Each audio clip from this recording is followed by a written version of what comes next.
호수 위에 세워진 고대 제국 아스테카. 그곳에는 살아있는 인간의 심장을 꺼내 태양신에게 제물로 바치는 인신공양 풍습이 있었다.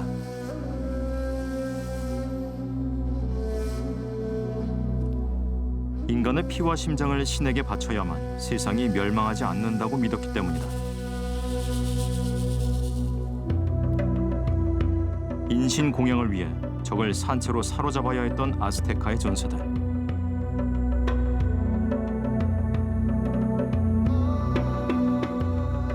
이는 결국 제국 멸망의 빌미가 된다.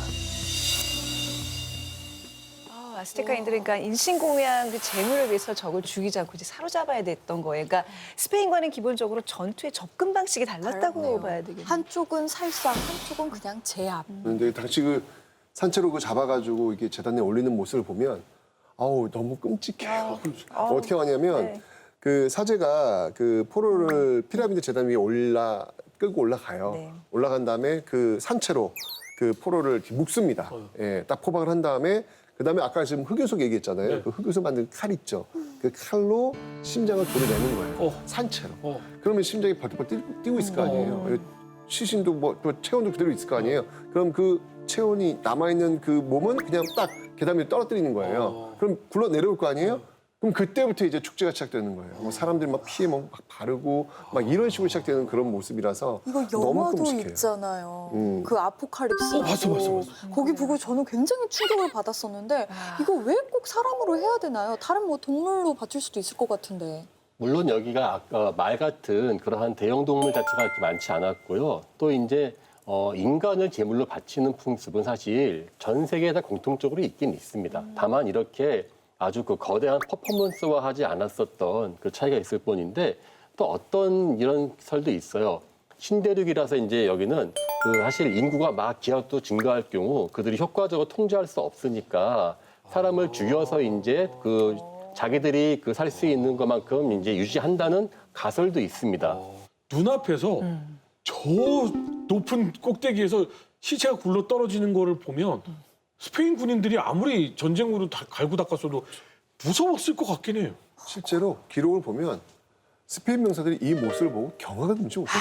뭐 심지어는 막 네네. 오줌을 지렸다는 표현이 있을 정도로 너무 무섭고 두려웠던 거예요. 근데 이게 지금 보니까 뭐 하루에 한 명 죽인 것도 아니고 어떤 때 수백 명을 죽이고 심지어는 뭐 신전 왕궁 대축제 같은 경우에 뭐 2만 명 죽였다는 그런 기록도 있으니까 사실은 우리가 보는 저기 그 중국도 그렇고요. 우리 무덤에 순장하지 않습니까?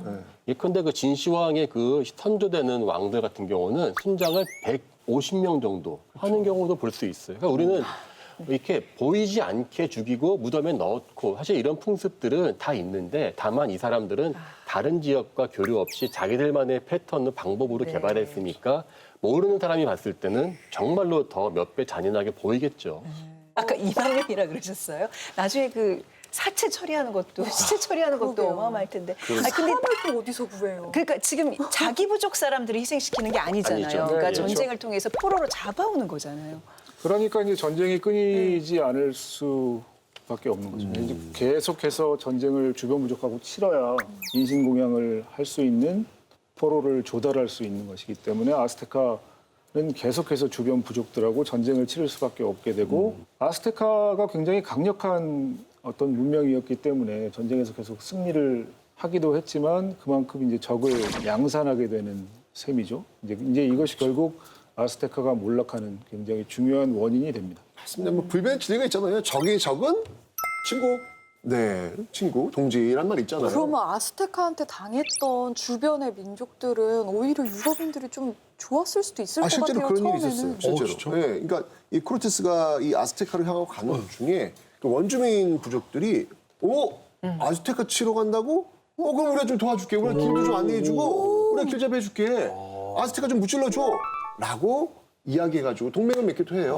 아니 뭐 코르테스 지금 경력도 별로 얼마 안 되는데 하고 싶다 큐 가자.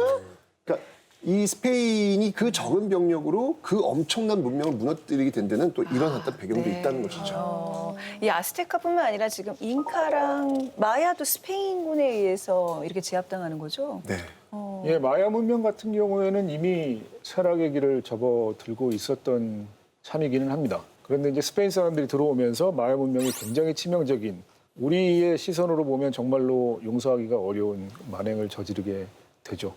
마야 문명 같은 경우에는 굉장히 발전되어 있는 문명이었기 때문에 언어가 당연히 있었을 것이고 수학도 굉장히 발전해 있고 달력을 만들려면 당연히 천문학 발전에 있겠죠. 그리고 뭐 의학도 발전해 있었다라고 얘기를 했는데 이 과학적인 어떤 발전의 결과물들을 전부 이제 문서화해서 이제 책으로 남겨놓았는데 스페인의 사제들이 이게 악마의 언어로 쓰여져 있다라고 해가지고 전부 다 불태워 버렸다는 겁니다. 그래서 마야 문명이 남긴 문헌은 딱 3점만 남아 있다라고 얘기를 하죠.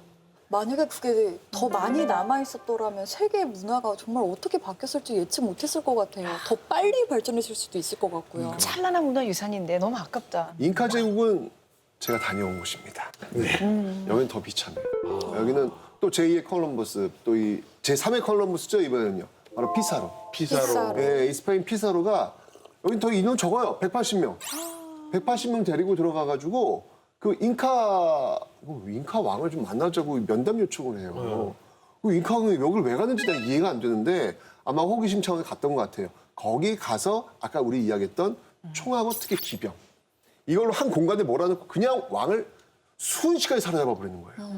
그 왕이 딱 잡혔는데 이거 어떻게 하지? 이렇게 보니까 이 사람들이 지금 이 골드를 원하는 것 같아. 눈치를 챈 거예요. 네. 그래서 딜을 해요. 너희들 혹시 이거 내가 참 너 이거 원하니? 그랬더니 그거 좋다는 거예요. 그래서 그럼 좋아. 나 풀어줘. 그럼 내가 잡혀 있는 이 방을 너희들이 원하는 이걸로 다 채워줄게. 라고 이야기를 해가지고 오케이를 받아내죠. 그러면서 이 방에 금을 채우게 합니다. 무려 24톤. 그렇게 많이요? 어마어마하게. 그 방 사이즈가 꽤 커요. 와, 그거 꽉 다 채웠어요. 어디서 났대요? 아니 콜럼버스가 그 노예들 부려가지고 그 엄청난 노동력 투입해서 7년 동안 한 거보다 더 많이 키운데. 그러니까. 이거 왜냐면 왕을 살려야 되니까. 뭐 무슨 일 있다 전국에 있는 뭐 다 끌어모은 거죠. 그냥 잉카에 있는 모든 금을 다 끌어모은 거죠. 그래서 그 피사로는 금을 받고 왕을 풀어주나요? 약속을 했으니까. 예.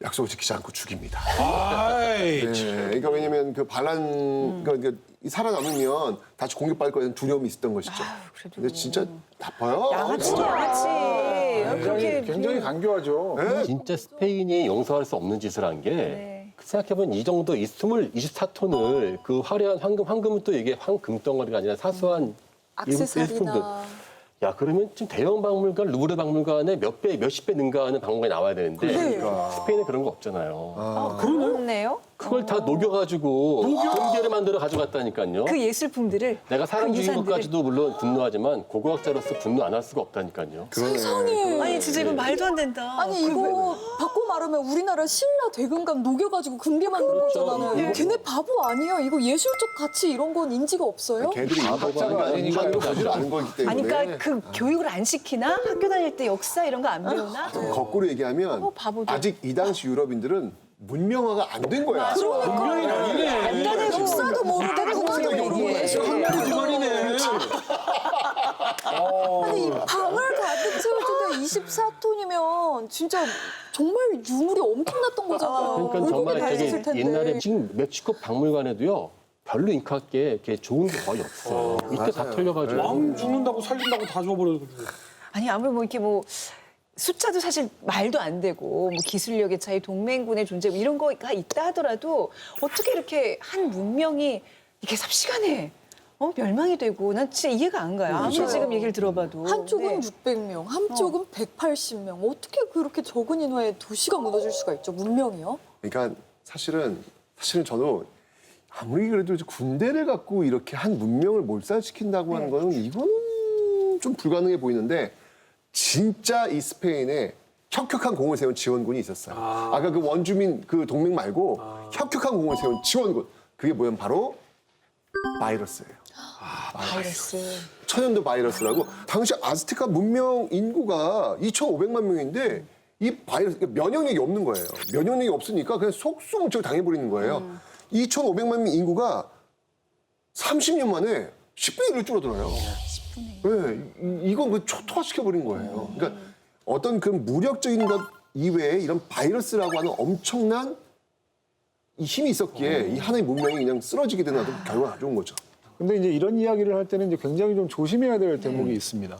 유럽 사람들은 자신들도 모르는 사이에, 자기들도 모르는 사이에 병원균을 옮긴 것이고, 그러므로 유럽 사람들은 이 신대륙에 있는 사람들이 절멸하는데 아무런 책임이 없다.